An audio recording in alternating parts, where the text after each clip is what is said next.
सड़क पर आप कितना गंदा खेल सकते हैं? क्या आप एसआरएच जितना गंदा खेल सकते हैं? एसआरएच वो चाइनीज माल बन चुका है जिसका कोई पता नहीं रहता कि ये कितने दिन चलेगा।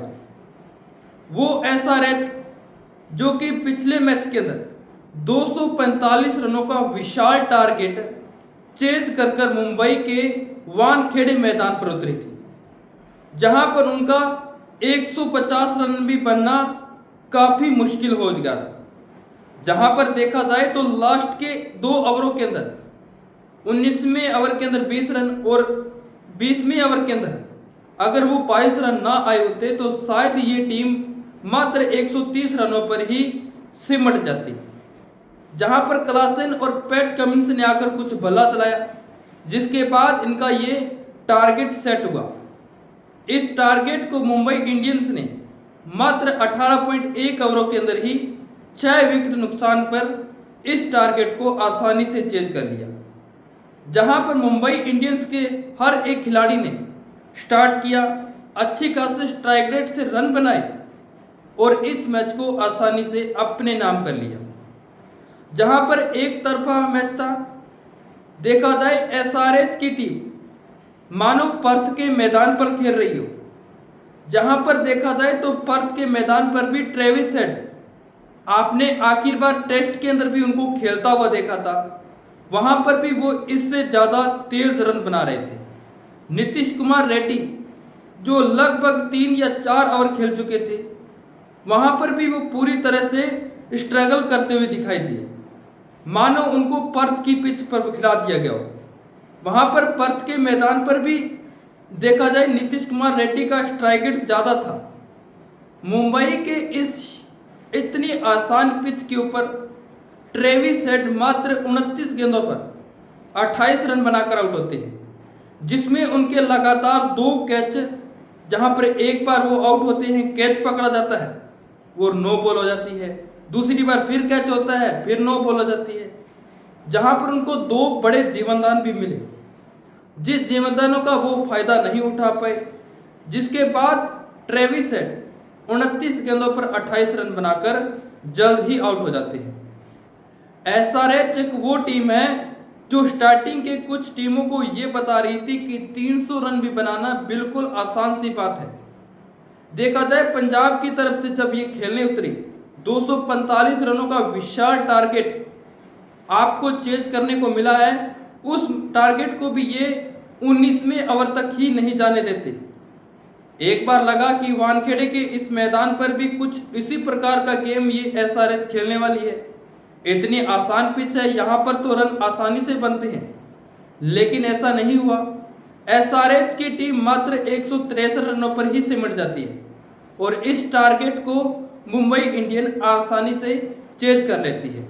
मानते हैं मुंबई इंडियंस के 6 विकेट गए, लेकिन आखिर में हार्दिक पांड्या इस स्कोर को आसानी से चेज कर लेते हैं। एक बार लगा था कि शायद सनराइजर हैदराबाद इस मैच को कंट्रोल में कर रहे, लेकिन मुंबई इंडियंस जो कि पिछले मैच में दिल्ली को हरा कर आ रही थी, वो दिल्ली जो लगातार जीतते हुए आ रही थी।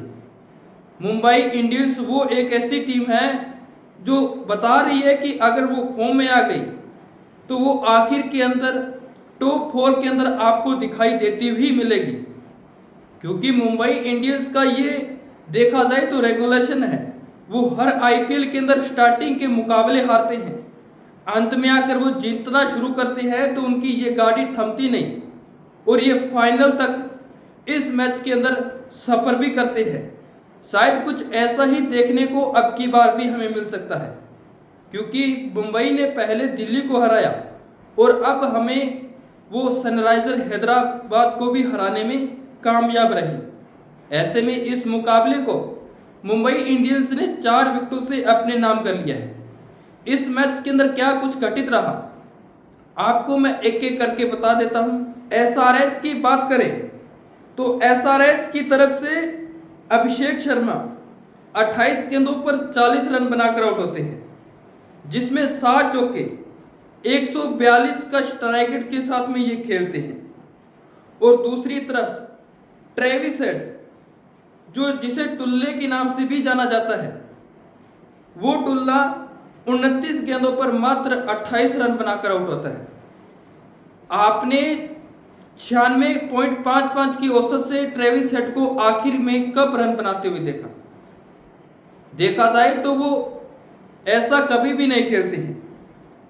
तीसरी तरफ ईशांत किशन, जो कि पहले मैच के अंदर एक शतक लगाते हैं राजस्थान रॉयल्स के खिलाफ, उसके बाद उनका बल्ला पूरी तरह से शांत दिखाई देता है।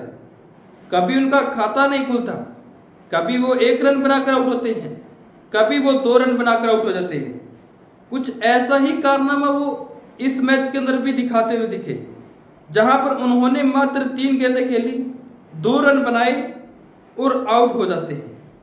जिसके बाद नीतीश कुमार रेड्डी, जो 21 गेंदों का सामना करते हैं और 90.48 की औसत से मात्र 19 रन बनाकर आउट हो जाते हैं।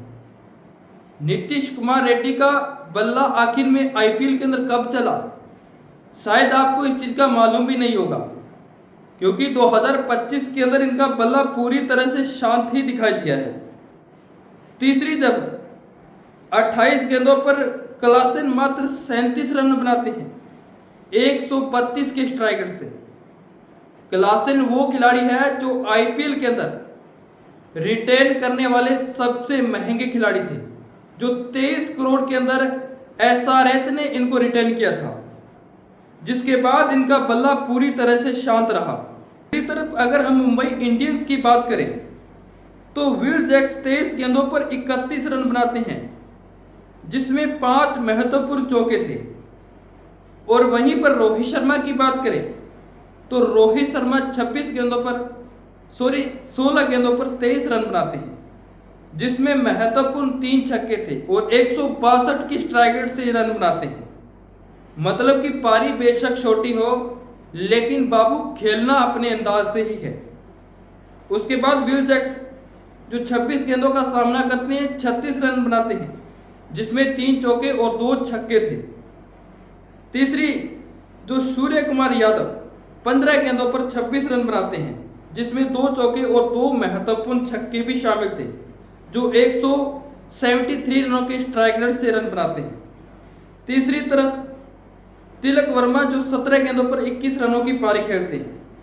वहीं पर हार्दिक पांड्या, हार्ड हिटिंग पांड्या 9 गेंदों पर 21 रनों की शानदार पारी खेलती हैं, जिसमें 3 चौके 1 छक्का था, जो कि 233 रनों के स्ट्राइक रेट से रन बना रहे थे। तीसरी तरफ धीरज का शायद खाता नहीं खुला, लेकिन मिचेल सेंटनर ने 1 गेंद खेली, वो भी अपना खाता नहीं खोल पाए। ऐसे में आप इस मैच के बारे में क्या कहते हैं, मुझे आप कमेंट करके बता सकते हैं।